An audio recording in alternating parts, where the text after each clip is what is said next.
Recently, ESPN dropped its top 100 NBA players list. Now, I usually don't care about the list because it's really bad and it's made for clicks and engagement rather than authenticity, so it's not really worth my time. But this year I noticed people had a problem with Shai Gilgeous-Alexander being ranked in the top 10 on that list, and I'm going to be honest with you guys, I don't see the problem with it. But quickly before we go any further, if you're new and like basketball, I'd really appreciate if you would like, subscribe, and hit the notification bell. I'm notified whenever I release a video. I make videos about basketball all the time, and liking and subscribing are the two best ways you can help me out in the YouTube algorithm, help support the channel, and help me reach my goal of 10,000 subscribers by the end of the 2024 NBA season. Let's try and get 100 likes on this video so YouTube will recommend it to others. Anyways, let's talk about SGA.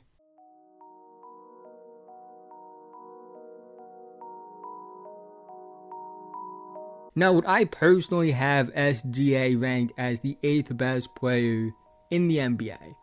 Probably not. But is it far off from where I would have him ranked? No. At most, it's a spot or two higher than I would have him ranked. And that's not enough to be mad about where he was ranked. Is it a bit high? Yes. Is he worthy of being in the top 10? Also, yes. And I think him being in the top 10 really shouldn't have people as mad as it does when I see people talk about it online. If you think 2 or 3 players should be ranked ahead of him, that's fine. But I do think it's kind of ridiculous to believe that him being ranked in the top 10 is such a bad thing. First of all, Shai Gilgeous-Alexander was named to the first team All-NBA, and he finished 5th in MVP voting. A player who was named first team All-NBA and finished top 5 in MVP voting, being ranked that high on a top 100 players list, isn't outlandish. I don't know what to tell you. And when you look at it, Shai Gilgeous-Alexander had a historically great season. He averaged 31.4 points per game, 4.8 rebounds per game, 5.5 assists per game on 51, 34.5, 90.5 splits, and a 62.6 true shooting percentage. He's one of just 5 players in NBA history to average at least 31 points per game, 4 rebounds per game, and 5 assists per game, while shooting at least 50% from the field in a single season. The other 4, Wilt Chamberlain, Michael Jordan, Kevin Durant, and Giannis Antetokounmpo. All players who have won MVPs, all of them are top 20 players ever, and either are or will be first ballot Hall of Famers. That's the kind of season Shai Gilgeous-Alexander had. And I know what people will bring up. The fact that his team didn't make the playoffs. And that's true, they didn't make the playoffs. They also did make the play-in tournament and massively overachieved in 2023. OKC was expected to tank in 2023. Going into the season, they were projected to win less than 25 games. The line for their wins going into the season was 23.5.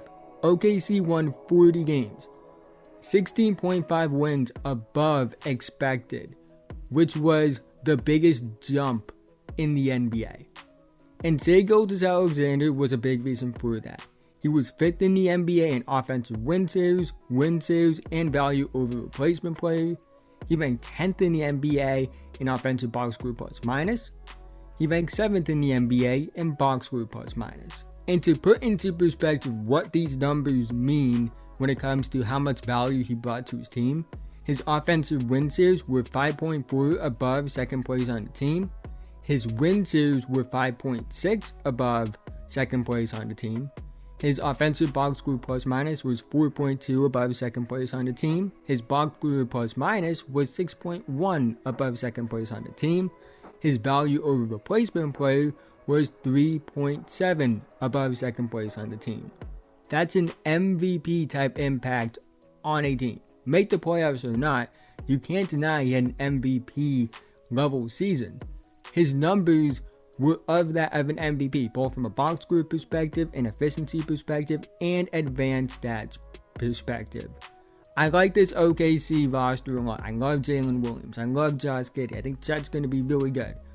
But they would have been in the Victor Wembanyama sweepstakes if they didn't have Shai this season. I understand that advanced stats aren't the be-all and end-all. I understand there's more to the game than just numbers.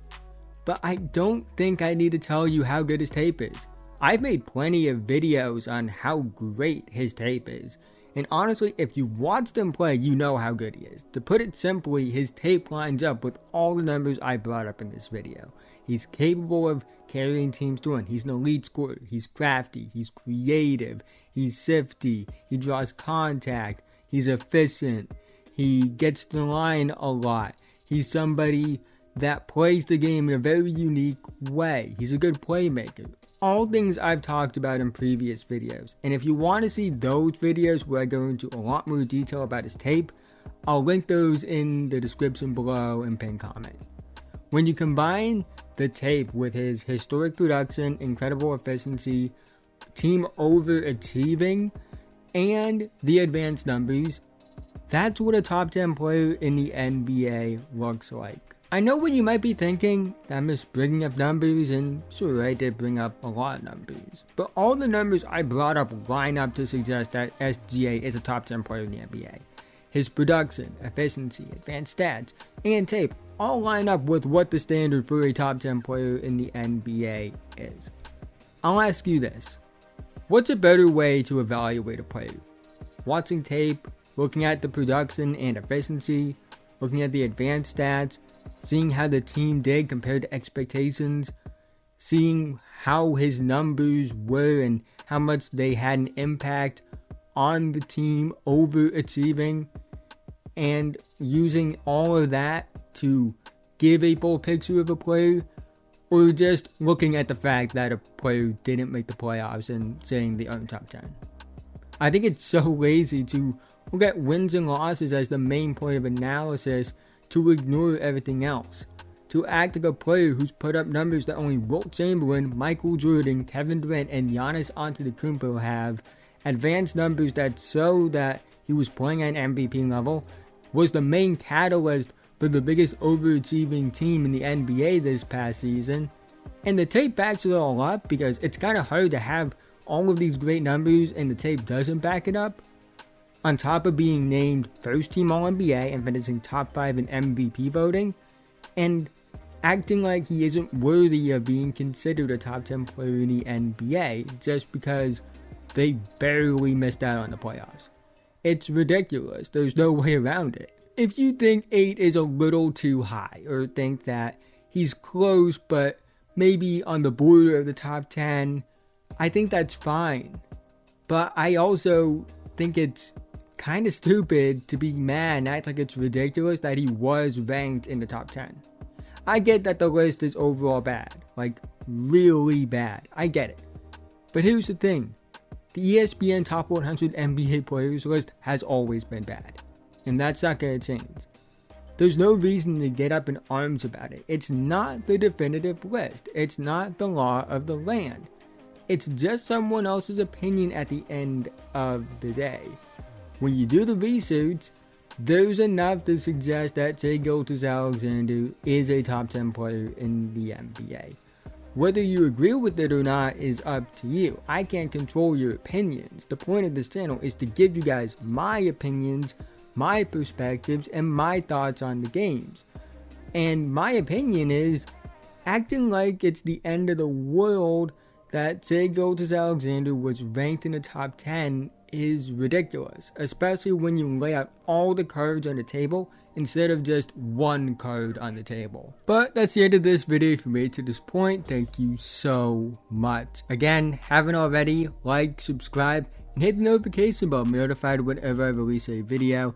I make videos about basketball all the time, and liking and subscribing are the two best ways you can help me out in the YouTube algorithm, help support the channel, and help me reach my goal of 10,000 subscribers by the end of the 2024 NBA season.